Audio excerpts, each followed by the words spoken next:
কোনো particular dress পছন্দ করতে বা কোনো জিনিস সিদ্ধান্ত নিতে বা কোনো একটা স্পেশাল জিনিস চুজ করতে আমাদের অনেক সময় লাগে।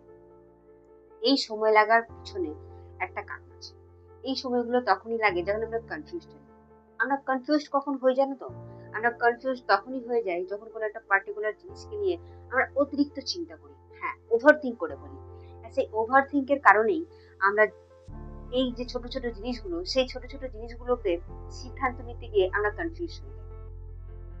ওভার থিঙ্ক এমন একটা জিনিস যেটা আমরা চাইলেও ইগনোর করতে পারি না, কিন্তু আমরা এগুলো নিয়ে আসি না, এগুলো অটোমেটিক আমাদের মধ্যে চলে আসে।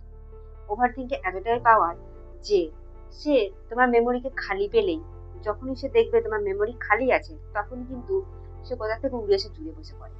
হ্যাঁ, একদমই তাই, ওভার থিঙ্কের এমনই একটা পাওয়ার আছে। সো এই ওভার থিঙ্কের কারণে কি হয়, আমরা আমাদের কনফিডেন্টটাকে হারিয়ে ফেলি। কনফিডেন্ট হারিয়ে ফেলি কেন জানো তো? কারণ আমরা যখন অতিরিক্ত চিন্তা করি, ওভার থিঙ্ক মানে তো অতিরিক্ত চিন্তা, যেটা আমরা বাংলায় বলে থাকি।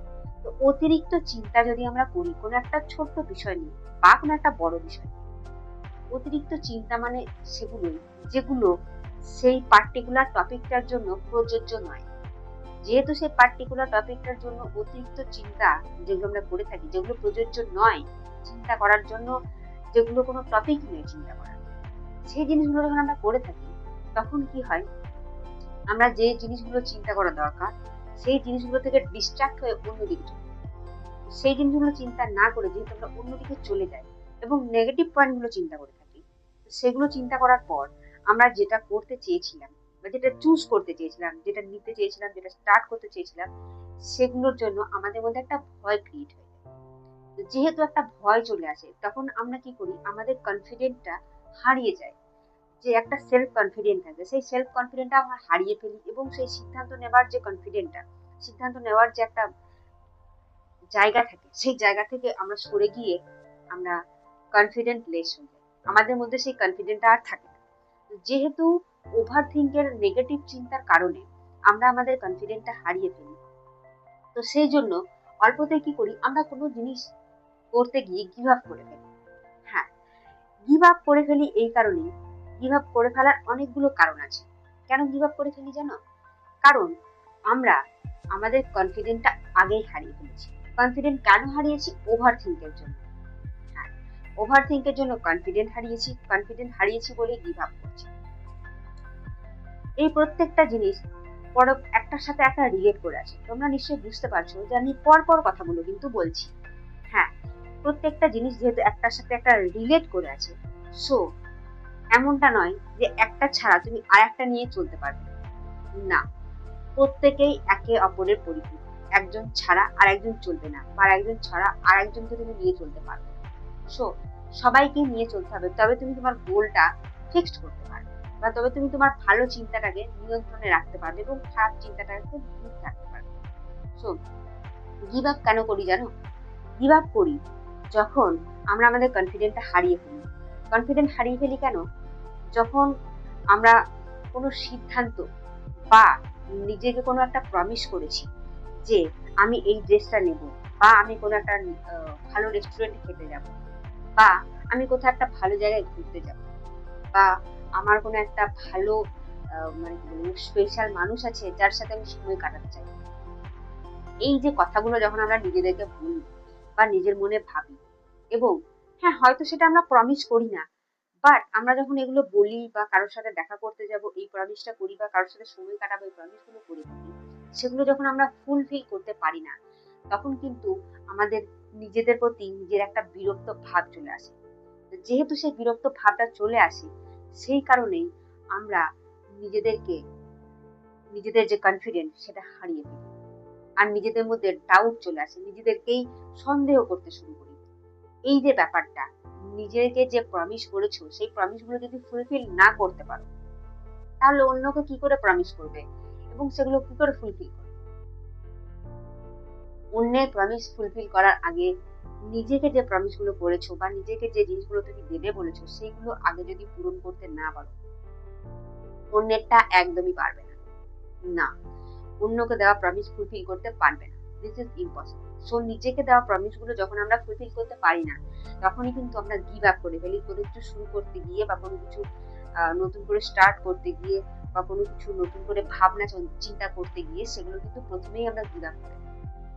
সো নিজের প্রমিসগুলো আগে ফুলফিল করো, তাহলে তোমার মধ্যে গিভ আপ করার ব্যাপারটা হারিয়ে যাবে। আর যখনই গিভ আপ করার ব্যাপারটা হারিয়ে যাবে, তোমার মধ্যে কনফিডেন্ট চলে আসবে। প্রত্যেকটা একে অপরের সাথে রিলেট করা আছে, তাই কাউকে ছাড়া কাউকে নিয়ে চলতে পারবে না। সো ওভারথিঙ্ক বন্ধ করো, বি কনফিডেন্ট হও, তাহলেই তোমার গিভ আপ করার চিন্তা ভাবনাটা তোমার থেকে চলে যাবে। সো তোমাদের মধ্যে অনেকে এটা বলবে যে গিভ আপ আমরা কি এমনি এমনি করে থাকি, আমরা তো সবসময় ওভারথিঙ্ক করেই কাটিয়ে ফেলি, বা ওভারথিঙ্ক করি বলেই আমরা অল্পতেই গিভ আপ করে ফেলি। সো ওভারথিঙ্কে কিভাবে বন্ধ করবো? হ্যাঁ, একদমই ঠিক প্রশ্ন। তোমাদের মনে যদি এই প্রশ্নটা হয়ে থাকে, তাহলে আমি বলবো যে একদম তোমরা ঠিক দিকে এগোচ্ছ। দেখো, চিন্তা ভাবনা আমাদের ব্রেনের মধ্যে প্রত্যেকটা মুহূর্তে হয়ে থাকে। ব্রেন কখনোই নিজেকে ফাঁকা অবস্থায় বা খালি অবস্থায় রাখতে চায় না বা পারে না। তো যেহেতু ব্রেন ফাঁকা অবস্থায় থাকতে চায় না, খালি রাখতে চায় না, পারে না, তো সেই কারণে কি হয়ে থাকে, ব্রেনের মধ্যে তখন আজে বাজে চিন্তা উড়ে এসে জুড়ে বসে। তো যেহেতু ব্রেনের মধ্যে আজে বাজে চিন্তা উড়ে এসে জুড়ে বসে, সেই কারণেই কিন্তু আমরা সেই বাজে চিন্তাগুলো নিয়ে ওভারথিঙ্ক করে বসি। একটা ফালতু ঘটনা যেটার সাথে তোমার বাস্তব জীবনে কোনো মিল নেই, সেটা তোমার ব্রেনের মধ্যে হঠাৎ করে চলে এলো, এবং সেটা নিয়েই তোমাদের চিন্তা হয়ে থাকে, এটা কিভাবে, এটা যদি হয় তাহলে আমি কি করবো, বা এটা যদি ভুল হয়, বা ওটা যদি ঠিক না হয়। বাট এগুলোর সাথে কিন্তু তোমার জীবনের কোনো মিল নেই, কিন্তু তবুও সেই চিন্তাগুলো তোমরা করো। যেহেতু এই চিন্তাগুলো আমাদের মনের মধ্যে চলে আসে, তো সেই কারণে আমাদের সেই চিন্তাগুলোর উপর নিয়ন্ত্রণ করতে হবে, বা চিন্তাগুলো যাতে না আসে তার জন্য একটা সলিউশন দরকার। চিন্তাগুলো কিভাবে আসবে না, বা এই যে চিন্তা ভাবনা আমরা কিভাবে, খারাপ চিন্তা ভাবনাকে আমরা কিভাবে বন্ধ করবো, তার তো একটা সলিউশন দরকার, তাই না? সব প্রবলেমেরই সলিউশন আছে। যে কোনো কাজ যেমন কোনো কারণ ছাড়া হয় না, ঠিক তেমনই সব প্রবলেমেরই একটা সলিউশন থাকে, হোক সেটা পার্মানেন্ট বা টেম্পোরারি, সলিউশন একটা কিন্তু থাকে।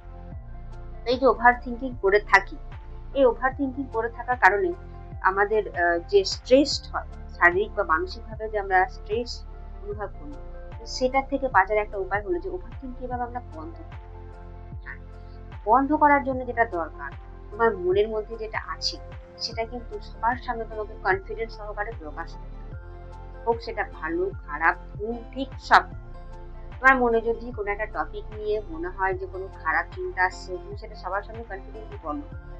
যদি মনে হয় ভালো চিন্তা আসছে, তবে সেটাও বলো। তবে হ্যাঁ, যখন তুমি কোনো কথা নিজে একা বলবে, সেখানে তোমার খারাপ পয়েন্টগুলো বেরিয়ে আসবে। কিন্তু যখন তুমি সেই টপিকটা নিয়ে সবার সামনে আলোচনা করবে, তখন কিন্তু সেখানে তুমি একটা জিনিস লক্ষ্য করে দেখবে, সেখানে কিন্তু কোনো খারাপ পয়েন্ট বেরিয়ে আসবে না, কোনো নেগেটিভ পয়েন্ট বেরিয়ে আসবে না। সো তোমার মধ্যে যে ওভার থিঙ্কিং হচ্ছে কোনো একটা টপিক নিয়ে, সেটা তুমি কারোর সাথে ডিসকাস করো। তো যখন তুমি সবার সামনে ডিসকাস করবে, তখন তুমি দেখবে তোমার মধ্যে অটোমেটিক পজিটিভ চিন্তাগুলো চলে আসছে।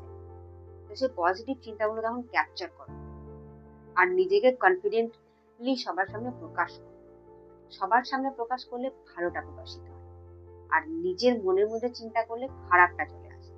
তো সবার সামনে যেটা প্রকাশ করবে, সেটাই তোমার আসল সিদ্ধান্ত, বা সেটাই তোমার আসল চিন্তা ভাবনা। এবার হয়তো অনেকে বলবে যে নিজেকে কিভাবে আমি কনফিডেন্স সহকারে সবার সামনে প্রেজেন্ট করবো, আমি তো সিদ্ধান্তই নিতে পারি না, আমার তো সবসময় নেগেটিভ চিন্তায় চলে আসে। হ্যাঁ, একদমই তাই, এটা কিন্তু সবার সাথে হয়ে থাকে। তাই এটা যেহেতু হয়ে থাকে, তাই কনফিডেন্স সহকারে সবার সামনে আমরা সবসময় প্রেজেন্ট করতে পারি না নিজেকে। সেই কারণে নিজেকে একটু কনফিডেন্ট হয়ে নিতে হবে। কিভাবে হবে নিজে কনফিডেন্ট? যে কোনো ছোটখাটো টপিকের যে প্রবলেমগুলো আমরা অনায়াসে ফিল করে থাকি বা অনুভব করে থাকি, যে এই টপিকটা নিয়ে তো আমাকে প্রচন্ড প্রবলেম ফেস করতে হচ্ছে, সেই ছোটখাটো টপিক বা সেই ছোটখাটো সিদ্ধান্তগুলো নিজে নাও, এবং খুব তাড়াতাড়ি নাও। যেমন ধরো, তুমি কোন ড্রেসটা পরে আজকে বাইরে বেরোবে, বা তুমি কোন ড্রেসটা পরে আজকে কলেজে যাবে, বা তুমি কোন ড্রেসটা পরে কোনো রিসেপশনে যাবে, বা তুমি কোন ড্রেসটা পরে কোনো পার্টিতে যাবে, বা কোথাও গিয়ে বা কোনো পার্টিতে গিয়ে তুমি কি কি খাবে, বা কোনো রেস্টুরেন্টে গিয়ে কি খাবে। এই যে ছোটখাটো জিনিস, হ্যাঁ এগুলো একদমই ছোট জিনিস। তো এগুলো যেহেতু ছোট জিনিস, এইগুলোতে তোমার সিদ্ধান্ত খুব তাড়াতাড়ি নাও। যখনই তুমি এই ছোট ছোট জিনিসে তোমার সিদ্ধান্ত খুব তাড়াতাড়ি নিতে পারবে, তখন তোমার নিজের মধ্যে একটা কনফিডেন্ট ফিল হবে। তো যখনই তুমি সেটা করতে পারবে, কনফিডেন্ট ফিল হবে, তখন কিন্তু তুমি সবার সামনে নিজেকে প্রেজেন্ট করতে পারবে। তো ছোটখাটো সিদ্ধান্ত নাও এবং খুব তাড়াতাড়ি নাও। সেটা সিদ্ধান্ত নিতে গিয়ে আমি পার্টিতে যাব, কি ড্রেস পরবো, এই সিদ্ধান্ত নিতে গিয়ে যদি তোমার 8 ঘন্টা পেরিয়ে যায় বা 10 মিনিট পেরিয়ে যায়, সেটা কিন্তু একটা বাজে পর্যায়ে চলে যাবে এবং তখন তুমি ওভার থিঙ্ক হতে লাগবে। তখন মনে হবে যে এই ড্রেসটা পরে যদি আমাকে ভালো না লাগে, বা সবাই কত সুন্দরভাবে নিজেকে প্রেজেন্ট করবে, আমি যদি নিজেকে ঠিক করে প্রেজেন্ট করতে না পারি, এই চিন্তা ভাবনাগুলো তখন চলে আসবে। তো ড্রেস চুজ করা, রেস্টুরেন্টে খেতে যাওয়া, কারোর সাথে দেখা করতে যাওয়া, কিভাবে যাবে, কি করবে, কি বলবে, এই ছোট ছোট জিনিসের টপিকের যে সিদ্ধান্ত নেওয়া, এই সিদ্ধান্তটা খুব তাড়াতাড়ি নাও এবং এই সিদ্ধান্ত তাড়াতাড়ি নিতে শিখলে তবেই তুমি নেক্সট কোনো বড় সিদ্ধান্ত কনফিডেন্স সহকারে অনায়াসে নিতে পারবে। আদারওয়াইজ সেই খারাপ চিন্তাগুলো তোমার মধ্যে আবার চলে আসবে। আর এই কারণেই চলে আসে কারণ ব্রেন তো আমাদের সবসময় চলাচল করে, ব্রেন অল টাইম চলতে থাকে, ব্রেন তো আমাদের স্টপ। যেহেতু ব্রেন অল টাইম চলতে থাকে, তাই তুমি যদি চটপট তোমার সিদ্ধান্তটা না নিতে পারো, সেক্ষেত্রে তুমি আরো বেশি কনফিউজ হবে এবং ওভার থিঙ্ক করবে, আর যেটা টপিক নয় সেই টপিকটা কিন্তু চলে আসবে। তো সেই টপিকটা যেহেতু চলে আসবে, সেই কারণে ব্রেন যাতে অন্যদিকে বিজি না হয়ে যায়, সেই জন্য তোমাকে কিন্তু তাড়াতাড়ি সিদ্ধান্তটা নিতে হবে। তো তাড়াতাড়ি সিদ্ধান্ত নিলে তোমার নিজের মধ্যে একটা কনফিডেন্ট আসবে যে হ্যাঁ, আমি তাড়াতাড়ি সিদ্ধান্ত নিতে পারছি, বা আমি যে সিদ্ধান্তটা নিচ্ছি সেই সিদ্ধান্তের উপর আমি কাজ করছি। হোক সেটা ভুল, সব সময় হয়তো ঠিক হবে না, কোনো কোনো সময়েও ভুল হবে, হোক না সেটা ভুল, একবার ভুল হবে, দুবার ভুল হবে, বা 3-4 বার পর তো তোমার একটা সিদ্ধান্ত ঠিক হবে। আর এগুলো এমন কোনো বিরাট বড় সিদ্ধান্ত নয় যে কোনো রেস্টুরেন্টে খেতে যাবো, তার নাম আমি কিভাবে চুজ করবো, বা কোন ড্রেসটা পরে আমি যাবো, বা আমি কি অর্ডার দেবো। এটা একটা বিরাট বড় চিন্তা ভাবনা নয়। আর এখানে কোনো একটা ভুল হলেও সেটাতে কিন্তু তোমার বিরাট বড় কোনো কিছু লোকসান হয়ে যাবে না। সুতরাং এই ছোটখাটো টপিক গুলোতে, যেগুলোতে তোমার কোনো লোকসান হবে না বা যেগুলোতে তোমার কোনো ক্ষতি করবে না, সেই টপিক গুলোতে খুব তাড়াতাড়ি একটা ইজিলি সিদ্ধান্ত নাও। আর যেহেতু ব্রেন সবসময় চলাফেরা করে, সে সবসময় একটা জায়গায় বসে থাকতে চায় না। তো সেই জন্য তাকে কি করতে হবে, যখন তোমার অতিরিক্ত চিন্তা ভাবনা হবে, যখন মনে হবে যে হ্যাঁ, আমি অতিরিক্ত চিন্তা ভাবনা করে ফেলছি বা অন্য একটা জায়গায় ফেসে গেছি চিন্তা করতে করতে, সেখান থেকে বেরিয়ে আসার জন্য তোমার ব্রেনকে বোকা বানাতে হবে। হ্যাঁ, একদমই তাই। এবার ব্রেনকে কিভাবে বোকা বানাবো, এটা তো একটা আশ্চর্যজনক ব্যাপার। আমরা কি বিজ্ঞানী নাকি সায়েন্টিস্ট, নাকি আমরা কোনো রিসার্চ করি যে ব্রেনকে বোকা বানানোর টিপস আমরা জানি, বা ব্রেনকে বোকা বানাবার কোনো ওষুধ আছে? না, বোকা বানাবার কোনো ওষুধ নেই ঠিকই, কিন্তু এর একটা টিপস আছে যে হ্যাঁ, এই টিপস যদি তুমি কাজে লাগাও বা এই জিনিসটা যদি তুমি করে থাকো, সেক্ষেত্রে কিন্তু ব্রেন একটু হলে কনফিউজড হয়ে থাকবে। সেটা কি, ব্রেন যখন অতিরিক্ত ওভার থিঙ্কিং এ ব্যস্ত থাকে, তখন আমাদের নিজেদেরই ক্লান্ত মনে হয়। সেই অবস্থায় ব্রেনকে বোকা বানার জন্য তুমি এটা বলো নিজের মনকে, বা নিজেই বলো যে টপিকটা নিয়ে আমার ব্রেন এতক্ষণ ধরে চিন্তা করছে, সেই টপিকটার মধ্যে এমন কি জিনিস আছে যেটা নিয়ে আমরা পরেও আলোচনা করতে পারি। হ্যাঁ, এটা তুমি নিজেকে বলো, যে টপিকটা আমার এখন মাথার মধ্যে ঘুরছে, সেই টপিকটা নিয়ে আমি পরে বসবো বা পরে আলোচনা করবো, বা পরে এই টপিকটা নিয়ে আমি ভাববো। তখন কি হবে, ব্রেন কনফিউজ হয়। ব্রেন তখন এটাই বিশ্বাস করবে যে তুমি তাকে কি বলেছো। হ্যাঁ, সেটা বিশ্বাস করবে এবং তার চিন্তা ভাবনা বাদ দিয়ে তোমার কথা মতো সে চলবে। ব্রেন তখন সেই চিন্তা ভাবনা ছেড়ে দিয়ে তুমি যেটা করতে চাইছো সেদিকেই কিন্তু ফোকাস পাবে। তো ব্রেনকে বোকা বানানো হলো কিনা বলো। ব্রেনকে বোকা বানানোর জন্য এই ট্রিক্সটা একটু অ্যাপ্লাই করে তোমরা দেখতে পারো। দেখো, ব্রেনকে বোকা বানাতে চাইলেও তো ব্রেন সবসময় আমাদের মতো চলে না, তাই না? কিন্তু তবুও যদি একটু আধটু ট্রিক্স অ্যাপ্লাই করে ব্রেনকে বোকা বানিয়ে নিজের কাজ করিয়ে নিতে পারি, তাহলে সেটা তো আমাদের কোনো ক্ষতি করবে না, বা জিনিসটা তো, ব্রেনটা তো অ্যাকচুয়ালি নিজেরই। কিন্তু সে বাইরের ওভার থিঙ্কের কারণে নিজের কাজগুলো ওভারলুক করে যায় বা ভুলে যায়। তো সেক্ষেত্রে এই টিপসটা অ্যাপ্লাই করে দেখতেই পারা যায়, করে অ্যাপ্লাই দেখো। আর একটা জিনিস, যে ব্রেন যেহেতু সবসময় খারাপ চিন্তা করে, তো খারাপ চিন্তা করার কারণে ভালো চিন্তাগুলো আমাদের মধ্যে থেকে হারিয়ে যায়। তো তোমরা একটা জিনিস করতে পারো, যখন কোনো একটা পার্টিকুলার টপিক নিয়ে তোমাদের চিন্তা হচ্ছে বা হবে বা করবে কোনো একটা জিনিস নিয়ে ডিসকাস, তো সেক্ষেত্রে দুটো পার্ট তৈরি করবে, একদিকে ভালো চিন্তা আর একদিকে খারাপ চিন্তা। সবার আগে তুমি খারাপ চিন্তাগুলো লিখবে, যে আমার মনে হচ্ছে এটা হবে না, বা আমার মনে হচ্ছে আমি এটা পারবো না, বা আমার মনে হচ্ছে এটা হওয়ার পর যদি কোনো খারাপ কিছু হয়। এই যে চিন্তা ভাবনাগুলো, খারাপ চিন্তা ভাবনাগুলো তোমাদের মনের মধ্যে আসবে, তো তোমরা আগে সেই খারাপ চিন্তা ভাবনাগুলো লিখবে, তারপর ভালো চিন্তা ভাবনাগুলো লিখবে। হ্যাঁ, আগে যদি খারাপ চিন্তাগুলো লেখো, তারপর যদি ভালোগুলো লেখো, তারপর খারাপ চিন্তা ভাবনাটাকে ভাঁজ করে দিয়ে ভালোগুলো পড়বে 2 থেকে 5 বার। তাহলেই তুমি যে খারাপটা লিখেছিলে সেটা অলরেডি চাপা পড়ে যাবে, এবং যে ভালোটা লিখেছিলে তুমি যদি 2 থেকে 5 বার পড়ো, সেটা কিন্তু তখন তোমার মাথার মধ্যে ঘুরবে। সো সেটা একটা বোকা বানাবার ট্রিক। সো সেটাও তোমরা করে দেখতে পারো, কোনো একটা পার্টিকুলার টপিকে যখন তোমরা সিদ্ধান্ত নিতে পারবে না তখন এরা করে দেখতে পারো। আশা করছি কাজে লাগবে। কারণ আফটার অল ব্রেনকে আমরা যেটা দিই বা যেটা করতে বলি সে অনেক সময় উল্টো করে বসে। তো সেটাকে যদি ঠিক মতো পরিচালনা করতে হয়, সেক্ষেত্রে আমাদেরকে ভালো জিনিসগুলো বারবার মনে করতে হবে, বারবার নিজেকে মনে করাতে হবে, এবং মনে করানোর জন্য সেগুলো আমাদের লিস্ট তৈরি করতে হবে। সেই লিস্টগুলো যখনই আমরা পড়বো বা মনে করাবো, তখন আমাদের ব্রেন তখন সেদিকেই কাজ করবে এবং খুব কনফিডেন্স সহকারে কাজ করবে। নিজের চিন্তা ভাবনার উপর যদি নিয়ন্ত্রণ করতে চাও, সেক্ষেত্রে আরো একটা টপিক আছে। সেটা হলো তোমাদের প্রত্যেকের যেটা ভালো হ্যাবিট বা একটা ভালো কাজ বা একটা ভালো হবি, যেটা তোমার খুব পছন্দের জিনিস, সেইটা নিয়ে দিনে অন্তত পক্ষে একটু হলেও যদি কাজ করো, সেক্ষেত্রে আমাদের কিন্তু একটু হলেও হ্যাপি ফিল হয়, একটু হলেও রিল্যাক্সড ফিল হয়। তো ব্রেন তখন একটু এনগেজ থাকে সেই টপিকটার উপরে।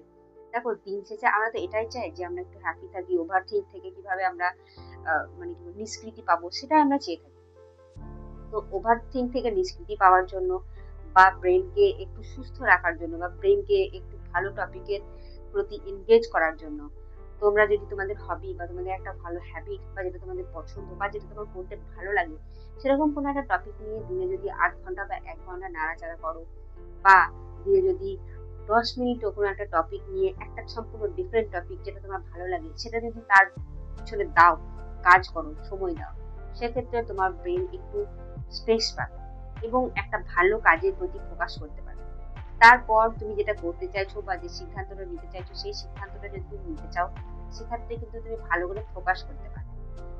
তো নিজের কোনো ভালো হ্যাবিট থাকলে সেটাকে নিয়ে কাজ করো। কেননা আমরা তো জানি না আমাদের অনিশ্চিত ভবিষ্যৎ। অতীতটা তো আমাদের অতীত হয়ে গেছে, বর্তমান প্রেজেন্টে আমরা বাঁচছি, বাট আমাদের ভবিষ্যৎ কিন্তু আমরা জানি না। তো যেহেতু আমরা আমাদের ভবিষ্যৎ জানি না, এটা একটা মানে কি বলবো, অনিশ্চিত, যেটা আমরা কেউই জানি না। সবকিছুই তো অনিশ্চিত। যদি আমরা সবকিছু আগে থেকে জেনে যেতাম, যেমন ধরো কোনো প্রতিযোগিতায় আমি নাম দিলাম, যদি আমি হেরে যেতাম, আমি যদি আগে থেকে জেনে যেতাম, তাহলে আমি সেই প্রতিযোগিতায় নাম দিতাম না। বা কোনো একটা প্রতিযোগিতায় আমি জিতে যেতাম, সেখানে যদি জেনে যেতাম যে আমি জিতে যাবো, সেখানে কিন্তু সেই আনন্দটা আর আমি পেতাম না। বা কোনো একটা আমি জবের এক্সাম দিয়েছি, সেখানে আমি যদি আগে থেকেই জানতাম যে আমি জব পেয়ে যাবো, তাহলে কি আর আমি এক্সামের জন্য পড়াশোনা করতাম? বা জবটা পেয়ে যাওয়ার পর যে একটা এক্সাইটমেন্ট থাকে আমাদের মধ্যে, বা যে একটা আনন্দ বা একটা উত্তেজনা থাকে, সেটা কি আর আমাদের ফিল হতো? এগুলো হতো না। অতীতে যেমন দুঃখ কষ্ট আছে, এখন প্রেজেন্ট কিরকম আমরা সেটা উদযাপন করছি, ভবিষ্যৎটা কিরকম সেটা আমরা কিন্তু কেউই জানি না। সেখানে যেমন খারাপ আছে, ঠিক তেমন ভালো জিনিসও আছে। তো খারাপ ভালো এই দুটোই কিন্তু আমরা অনিশ্চিত, আমরা কেউই জানি না যে কি হতে চলেছে বা কি হবে। তো যেহেতু কেউ জানি না, তো এই এক্সাইটমেন্টটা থাকুক না যে ভালো কিছুই তো হবে। এই ভাবনা চিন্তা করেই তো আমাদের ওভার থিঙ্ক গুলো আমরা আমাদের নিজের থেকে নিয়ন্ত্রণ করতে পারি, তাই না? ভালো কিছু হবে এই চিন্তাটাই করি সবসময়। যদি এই চিন্তাটা করি ভালো কিছু হবে, তাহলে কি হবে, ওভার থিঙ্ক গুলো একটু আমাদের থেকে দূরে থাকবে। আর যদি ভাবি যে কি হবে, কিভাবে আমি পরীক্ষাতে পাশ করব, বা কিভাবে এই সিচুয়েশন গুলো আমি মেনটেন করব, এই চিন্তা ভাবনাগুলো যদি করে থাকি, সেক্ষেত্রে ওভারথিঙ্ক গুলো আরো বেশি ভাবে আমাদের সাথে জড়িয়ে যায়। যেহেতু অনিশ্চিত ভবিষ্যৎ আমরা কেউ জানি না, আর সেটার মধ্যে অনেক এক্সাইটমেন্ট থাকে, সেটাই থাকা উচিত, সেটা থাকা ভালো, হোক সেটা খারাপের জন্য বা ভালোর জন্য। সেগুলো ভাবনা চিন্তা করে ওভারথিঙ্ক করে নিজের ব্রেনকে এবং নিজের শরীরকে কষ্ট দিয়ে কোনো লাভ নেই। সেগুলো থেকে জাস্ট রিল্যাক্স থাকো এবং সবসময় পজিটিভ চিন্তা করো, পজিটিভ চিন্তাগুলো লেখো। যদি নেগেটিভ চিন্তা বেশি মনে হয়, নেগেটিভ গুলো লেখো। নেগেটিভটাকে ঢাকা দিয়ে পজিটিভগুলো বারবার করো, নিজের প্রতি সেলফ কনফিডেন্ট নিয়ে এসো। এই সব কিছুতেই তোমার থেকে ওভারথিঙ্কগুলো অনায়াসে দূর হয়ে যাবে। আর সব কিছুই কিন্তু একে অপরের পরিপূরক, একটা ছাড়া, কনফিডেন্ট ছাড়া, ওভারথিঙ্ক ছাড়া কোনো কিছুই কিন্তু ফুলফিল হবে না। তো সেই সব কিছুকে মেনটেন করে চলো।